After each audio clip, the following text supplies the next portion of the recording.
kaka, huyu ni mwizi. Umeleta ofisini lakini mwizi jambazi kabisa huyu. Unajua amekuja pale ofisini amefanya nini? Hebu mwambie. Hivi kweli huyo kuiba kalamu za kuandikia pale majina ya watu ambao wanalipwa mishahara.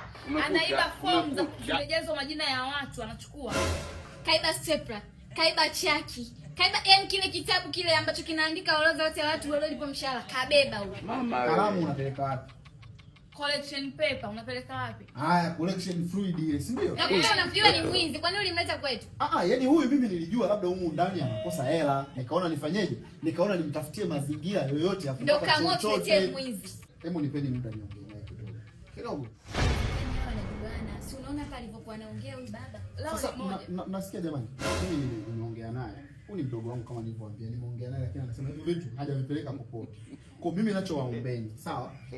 Naombeni muandike namba yangu ya simu. Alafu chochote. Sasa tukiandika namba ya simu ndio itasaidia nini kutoka kwa? Yaani malengo yangu ni kwamba mimi chochote kikitokea kama hivi vitu nikivipata huko ndani na waleteeni. Na hata kama ikishindikana mimi nitalipa hivyo. Ila una uhakika kwamba huyu ni mwizi? Sasa alikuwa na hivyo vitabia. Andika tu namba yangu. Andika hiyo namba. Nini? Simu yangu. Bas. Na mimi simu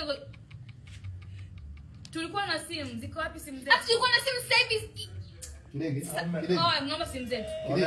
Kidege. Kidege. Tunaangusha hapa. Alafu tunamlaumu nani tuko hapa? Simu zetu ziko wapi? Tuko hapa, sisi tuko wawili, nyinyi mko wawili. Simu zetu ziko wapi?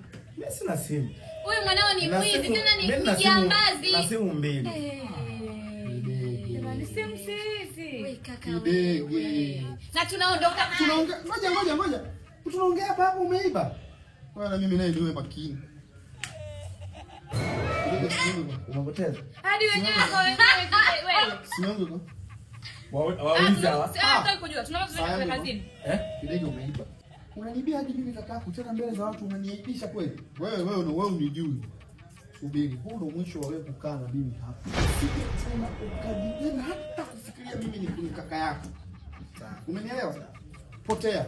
Hizi mkubwa jamani. Mimi naomba. Na vitu vyao anaondoka, vitu vya kazini. Mimi vitu vyenu simwambia namba zangu simnazi, nimeambia muandike namba yangu, andika hapo alafu mimi nitalipa hivyo vitu. Kwa hiyo unatuhakikishia utalipa mimi hivyo vitu nitavilipa. Andika namba. Simu zetu zimeenda wapi? Wewe kaka usituchanganye. Naomba simu zetu. Ameiba tena.